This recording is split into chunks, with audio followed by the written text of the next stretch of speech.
Assalamualaikum warahmatullahi wabarakatuh. Selamat sore. Kembali lagi bersama saya Jenanta Sadewo di channel YouTube kita yang sama-sama belajar dan menginspirasi. Baiklah, dalam kesempatan kali ini izinkan saya untuk membawakan sebuah materi yang berkaitan dengan etos kerja yang terdiri dari mandiri, kerja keras, dan sederhana. Yang dimana materi ini nantinya akan sangat berkaitan dengan tindak pidana korupsi. Karena dengan ketiga sifat tersebut, maka seseorang akan dapat terhindar dari tindak pidana korupsi. Oleh sebab itu, alangkah baiknya jika kita bersama-sama untuk menyimak materi ini dengan baik. Yang pertama adalah mandiri. Mandiri sendiri dapat kita artikan kemampuan yang dimiliki seseorang ataupun kelompok untuk melaksanakan tugas dan kewajibannya secara mandiri atau secara pribadi atau sesuai dengan kemampuannya, sesuai dengan kemampuan ataupun fasilitas yang dimilikinya. Karena dengan seseorang dapat hidup atau bersifat mandiri, maka setiap pekerjaannya ataupun setiap kegiatan atau sesuatu yang ingin dia lakukan maka akan berjalan dengan lancar, dan hal tersebut tidak akan merepotkan orang lain karena dia bisa melakukannya secara sendiri ataupun perorangan ataupun per kelompoknya.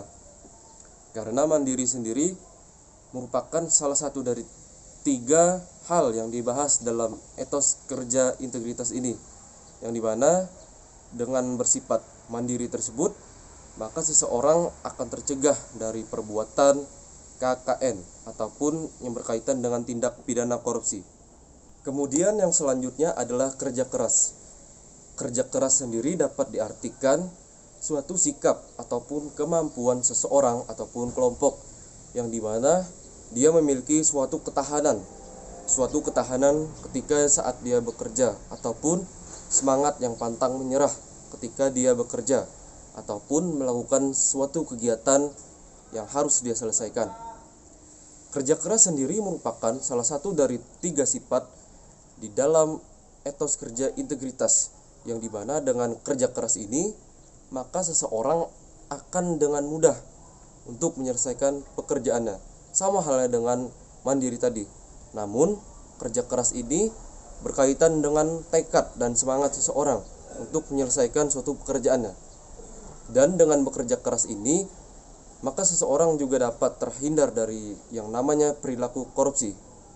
Jika dalam korupsi seseorang akan mendapatkan uang ataupun harta, barang dan jasa ataupun kekayaan lainnya secara cepat tanpa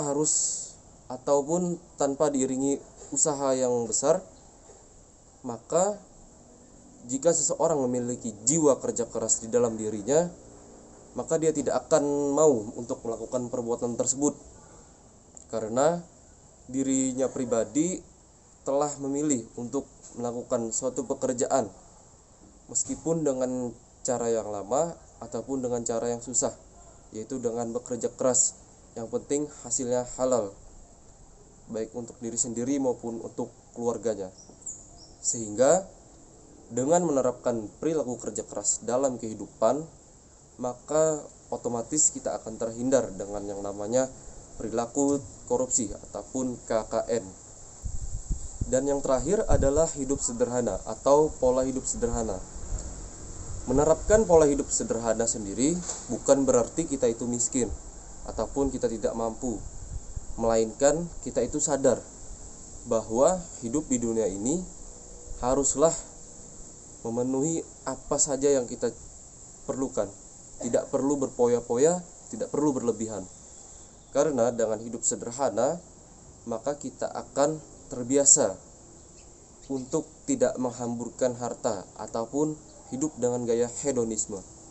Karena jika seseorang atau kelompok telah jatuh ke dalam gaya hidup hedonisme, maka dari gaya hidup tersebut akan timbul suatu sifat buruk, yaitu berupa boros ataupun keborosan. Nah, dari sifat boros ini, ketika uang seseorang itu sudah habis, maka dia akan berusaha untuk memenuhi kebutuhan-kebutuhan ataupun gaya hedonismenya dengan cara apapun, termasuk dengan melakukan KKN ataupun tindak pidana korupsi, yaitu dengan menggelapkan dana, menggelapkan uang ataupun barang serta jasa. Nah, salah satu manfaat dari kita menerapkan pola hidup sederhana adalah untuk mencegah hal tersebut, yaitu mencegah kita untuk hidup dengan gaya hedonisme. Karena seperti yang saya katakan tadi, jika seseorang hidup dengan gaya hedon dan ketika uangnya telah habis, maka dia akan melakukan cara apapun untuk mendapatkan uang, termasuk perbuatan tercela dan haram, yaitu melakukan tindak pidana korupsi ataupun KKN tersebut. Oleh sebab itu, mulai dari sekarang alangkah baiknya jika kita bersama-sama untuk menerapkan pola hidup sederhana dalam kehidupan kita. Jangan takut untuk melakukan hal tersebut. Pada kesempatan kali ini saya akan menampilkan sebuah video yang bertemakan substansi korupsi. Silahkan untuk ditonton. Pusat Edukasi Anti Korupsi KPK mempersembahkan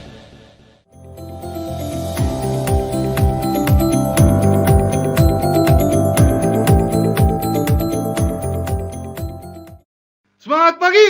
Pagi! Pengertian bentuk-bentuk contoh kasus dan penyebab korupsi.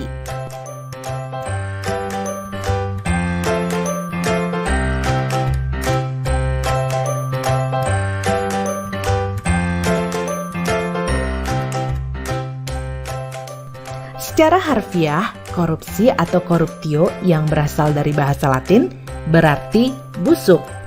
Beberapa pakar juga menyampaikan pendapatnya mengenai pengertian korupsi. Salah satunya,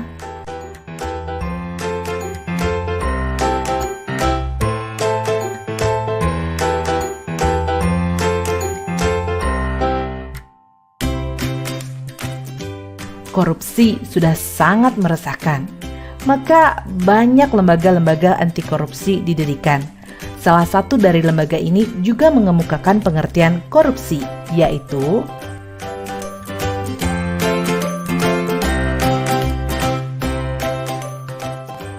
secara yuridis, definisi korupsi telah jelas dan gamblang tertulis dalam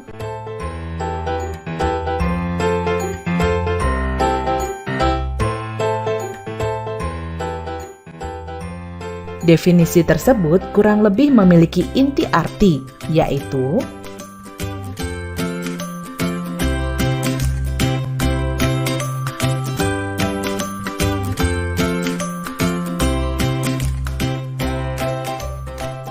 sesuai Undang-Undang Nomor 31 Tahun 1999, tindak pidana korupsi atau tipikor terbagi menjadi 7 bentuk yang pada awalnya dibagi menjadi 30 bentuk.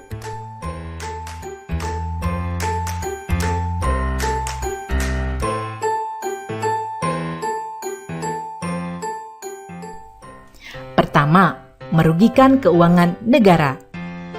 Penyalahgunaan wewenang jabatan atau tindakan yang melanggar kepentingan umum termasuk tindak korupsi karena merugikan keuangan negara.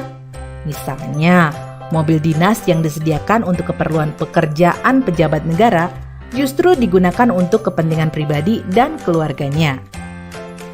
Selanjutnya, suap menyuap.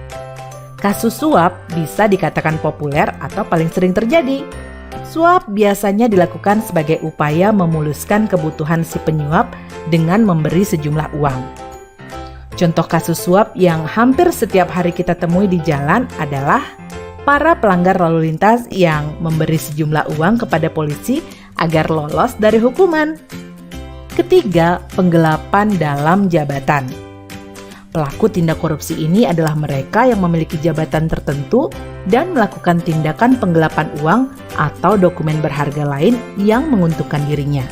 Contoh kecil yang mungkin pernah terjadi di sekitar kita adalah menggunakan kwitansi kosong agar nominal uang di dalamnya dapat direkayasa oleh si pelaku. Keempat, pemerasan. Pemerasan merupakan perbuatan pihak yang menyalahgunakan kekuasaannya untuk memaksa orang lain melakukan sesuatu yang menguntungkan dirinya. Contohnya, pungutan liar atau pungli yang dikenakan oleh aparat kepada masyarakat sebagai tarif pengurusan dokumen tertentu. Padahal, seharusnya pengurusan dokumen ini bebas biaya. Kelima, perbuatan curang. Segala bentuk kecurangan termasuk tindak korupsi. Sebagai contoh, pemborong proyek bangunan yang melibatkan kecurangan kontraktor, tukang, ataupun toko bahan bangunan. Keenam, benturan kepentingan dalam pengadaan atau yang dikenal dengan conflict of interest. Maksudnya adalah seorang pejabat yang dihadapkan pada peluang untuk menguntungkan dirinya sendiri, keluarga, ataupun kroni-kroninya. Misalnya, meskipun dilakukan tender dalam proyek, pegawai negeri ikut terlibat dalam proses dengan mengikut sertakan perusahaan miliknya. Terakhir adalah gratifikasi. Tindak pidana korupsi ini sangat dekat dengan masyarakat. Bahkan banyak yang tidak sadar bahwa secara tidak langsung mereka melakukan gratifikasi. Gratifikasi merupakan pemberian hadiah dalam bentuk apapun kepada pejabat publik dengan harapan adanya timbal balik dari si penerima. Hadiah yang diberikan bisa berbentuk tiket perjalanan gratis, paket liburan gratis, parsel hari raya, dan lain sebagainya. Anda dapat mencari contoh-contoh lain dari tindak pidana korupsi, agar Anda dapat lebih waspada akan tindak pidana korupsi yang mungkin terjadi di sekitar. Dari penjelasan ketujuh bentuk korupsi dan contohnya, dapatkah Anda menelaah apa yang menyebabkan pelaku melakukan berbagai tindak korupsi tersebut? Menurut Ghosn Theory, faktor-faktor penyebab korupsi ini meliputi 1. Greeds atau keserakahan, 2. Opportunities atau kesempatan, 3. Needs atau kebutuhan, dan 4. Exposure atau pengungkapan yang berarti konsekuensi yang dihadapi oleh pelaku kecurangan apabila pelaku terbukti bersalah. Pendapat lain menyebutkan bahwa korupsi dapat terjadi karena terpaksa, memaksa, dan dipaksa.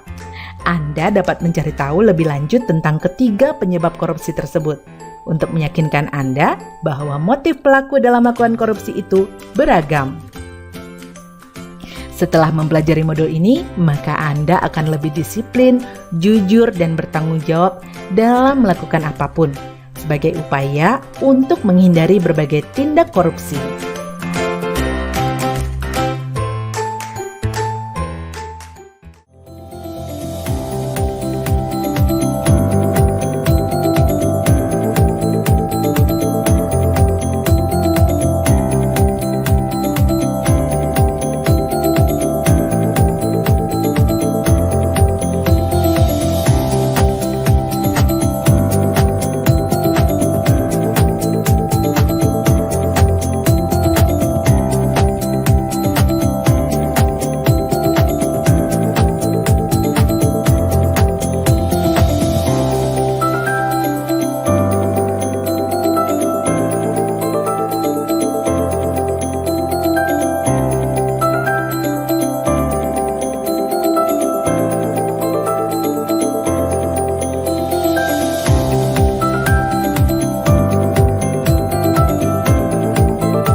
Ya, seperti video yang telah kita tayangkan tadi, dapat kita tarik kesimpulan bahwa etos kerja integritas yang terdiri dari mandiri, kerja keras, dan hidup sederhana sangatlah berpengaruh bagi KKN ataupun tindak pidana korupsi itu sendiri. Karena dengan kita menerapkan pola hidup tersebut seperti dengan membiasakan mandiri, kerja keras, dan menerapkan pola hidup sederhana, maka kita akan terhindar dari yang namanya perbuatan tercela tersebut, yaitu perbuatan korupsi. Nah, dengan demikian saya sebagai seorang praja IPDN mengajak kepada penonton sekalian untuk membiasakan diri agar kita itu hidup secara mandiri, kemudian melakukan suatu pekerjaan itu dengan ikhlas bersungguh-sungguh, yaitu dengan kerja keras. Serta yang ketiga adalah membiasakan diri untuk hidup sederhana. Karena menurut saya poin ketiga ini adalah yang paling penting yaitu pola hidup sederhana.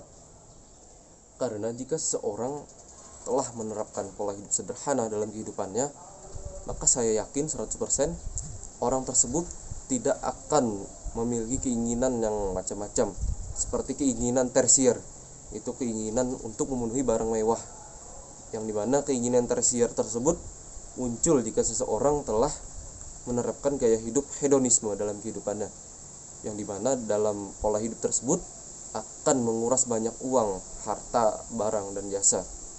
Dan ketika uangnya telah habis, maka dia akan melakukan cara apapun untuk memenuhi kebutuhannya tersebut.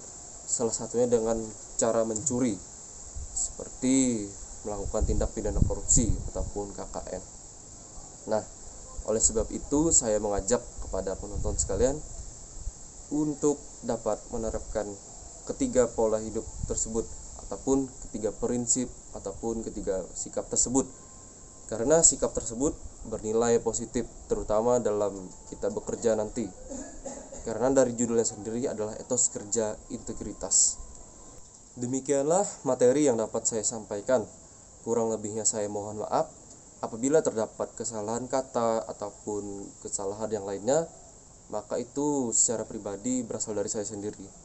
Dan jika ilmu yang saya sampaikan ini bermanfaat bagi saudara sekalian, penonton sekalian, maka itu berasal dari Tuhan Yang Maha Esa, karena kebenaran hanyalah datang darinya. Baiklah, demikian yang dapat saya sampaikan. Assalamualaikum warahmatullahi wabarakatuh. Dan jangan lupa katakan tidak pada korupsi. Dan karena saat ini masih pandemi COVID-19, saya menyarankan kepada penonton sekalian untuk tetap menjaga protokol kesehatan, seperti memakai masker, cuci tangan, dan menjaga jarak, dan hindari kerumunan. Terima kasih.